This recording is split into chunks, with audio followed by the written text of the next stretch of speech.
Welcome to the Training and Advisory Services online courses. We're going to focus on International Financial Reporting Standard number 15, Revenue from Contracts with Customers. Let us firstly address the scope of Ifrs 15. Ifrs 15 is a residual standard, meaning the standard applies to all contracts with customers except for contracts that are within the scope of other standards, such as leases, insurance, and financial instruments. Always evaluate contracts under the applicable standard first before moving to Ifrs 15. Arrangements may also include elements that are partly in the scope of other standards and partly in the scope of the revenue standard. The elements that are accounted for under other standards are separated and accounted for under those standards, and the elements that would then be accounted for under Ifrs 15 will be accounted for under Ifrs 15. Let us look at the 5-step model. This is the model that underpins Ifrs 15.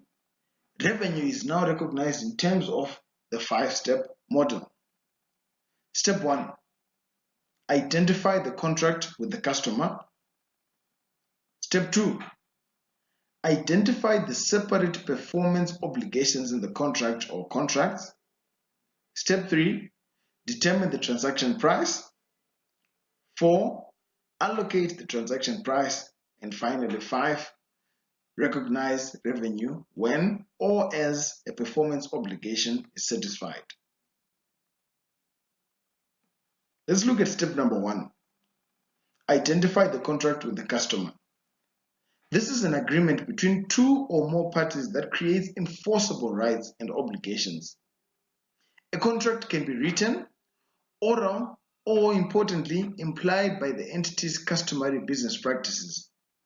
A contract does not exist if each party has the unilateral right to terminate a wholly unperformed contract without compensation to the other party. There are 3 types of contracts: single contracts, combined contracts, and modified contracts. How is step 1 different from the previous revenue standard, IAS 18? Ifrs 15 provides guidance on what is a contract with a customer and is in the scope of the standard, and clearer guidance as to what to do if an entity fails the collectability assessment is now provided under Ifrs 15. Step number 2, identify the performance obligations within the contract. A performance obligation is a promise in a contract with the customer to transfer a good or service to the customer.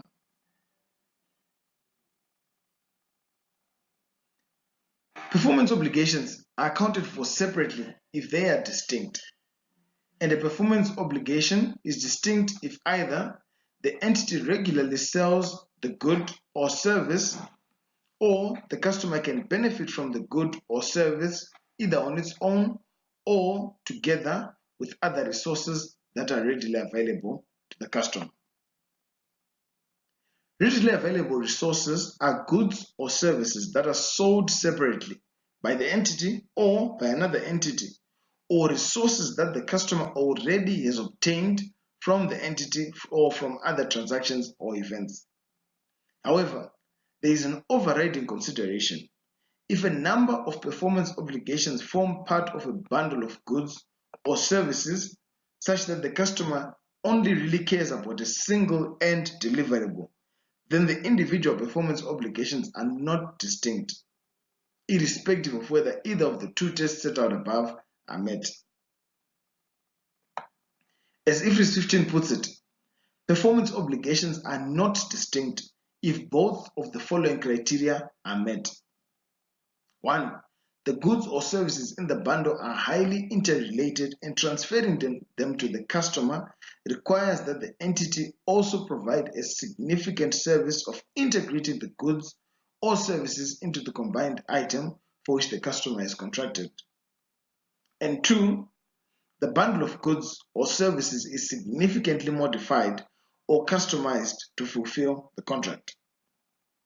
Finally, As a practical expedient, it is not generally necessary to account for performance obligations separately if they are satisfied at the same time or over the same period of time.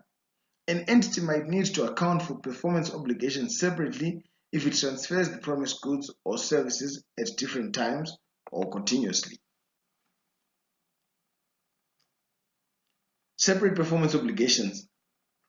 This can be individual distinct goods or services. That is, these ones will be sold separately or can be used separately. Examples of these individual distinct goods or services are post-customer support or maintenance, loyalty point schemes, or free goods or gifts. They can also be a group of interrelated goods or services, and this is dependent on or interrelated with other items in the contract. Examples of these would be construction contracts, complex installations, or customized software installations. And the defining factor for these ones is that the customer generally expects only one particular product at the end of the contract, which could be a combination of different products. A series of homogeneous services. They are homogeneous and consistent pattern of transfer over time. An example of these would be daily cleaning services, security services, or call center processing. Let us look at a concept check to help us identify the performance obligations within a contract. For example, Econet sells a Gitel X5 to a dealer with free phone maintenance for the first 3 years or 300 days of ownership. The maintenance is performed by independent dealers of Econet who will be compensated at a predetermined amount per event for performing the maintenance. The individual can purchase a similar maintenance service contract from a third party. Let us look at what the performance obligations would be in this case.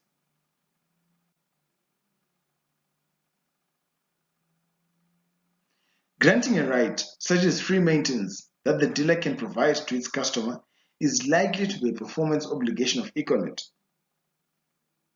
Key questions: is the Gitel X5 and maintenance services distinct? Are those two distinct performance obligations? 1. The customer can benefit from the phone separately from the maintenance since they are sold separately in the marketplace, and there is no integration of goods or services or customization, nor is the phone highly interrelated with the maintenance. That is to say, the customer could purchase the phone without using the free maintenance. Therefore, the phone and maintenance are distinct performance obligations for Econet. Food for thought. What amount should be allocated to each element? In terms of step 2, the key distinction between Ifrs 15 and IAS 18 would be that limited guidance is provided to determine the multiple elements in an arrangement under IAS 18, whereas Ifrs 15 provides more guidance. Step 3. Determine the transaction price. There are certain factors that may affect the transaction price. These are variable consideration, significant financing component, non-cash consideration, and consideration payable to customers. Let us look at them in more detail. Let us now consider variable consideration.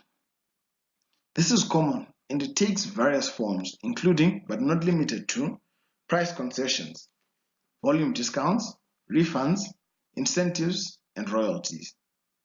An entity's past business practices can cause consideration to be variable if there is a history of providing discounts or concessions after goods are sold. Consideration is also variable if the amount an entity will receive is contingent on a future event occurring or not occurring, even though the amount itself is fixed. At contract inception, an entity shall estimate an amount of variable consideration by using either of the following methods, depending on which method the entity expects to better predict the amount of consideration to which it will be entitled. The methods available are the expected value or the most likely outcome. The revenue standard includes a constraint on the amount of variable consideration included in the transaction price. An entity shall include in the transaction price some or all of an amount of variable consideration only to the extent that it is highly probable that a significant reversal in the amount of cumulative revenue recognized will not occur when the uncertainty associated with the variable consideration is subsequently resolved or satisfied. The revenue standard provides factors to consider when assessing whether variable consideration should be constrained, and all of the factors should be considered, and no single factor is determinative. 1. Is the uncertainty not expected to be resolved for a long period of time?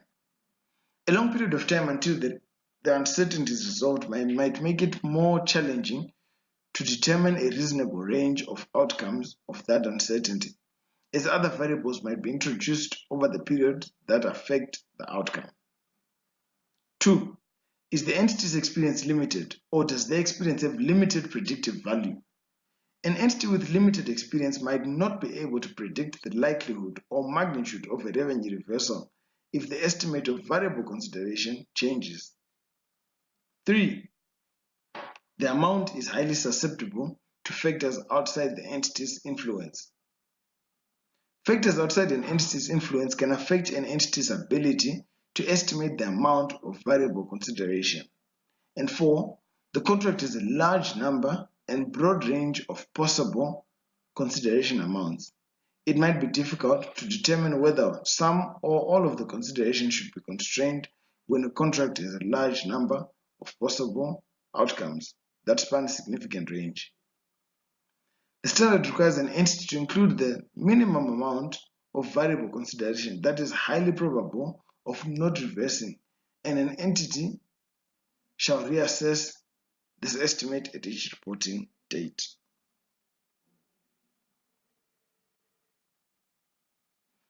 Determining transaction price.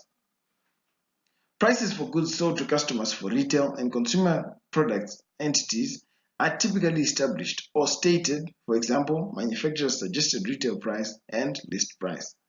However, it is customary to provide return rights and price concessions, which are items that cause consideration to be variable under Ifrs 15.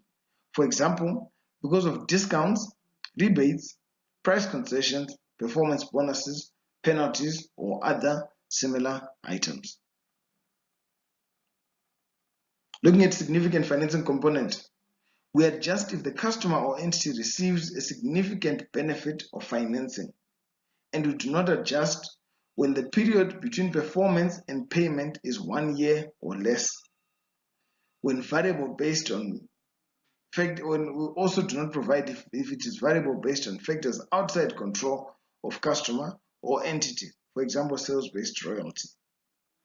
And timing is at the discretion of customer, for example, gift vouchers.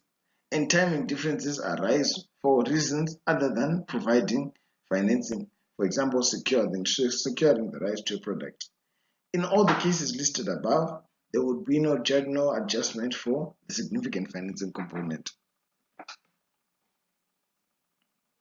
How is this determination different to IAS 18 or 11? The time value of money must be considered in both directions, that is upfront receipts, the introduction of 12-month practical expedient, and the clearer guidance on when to recognize variable consideration.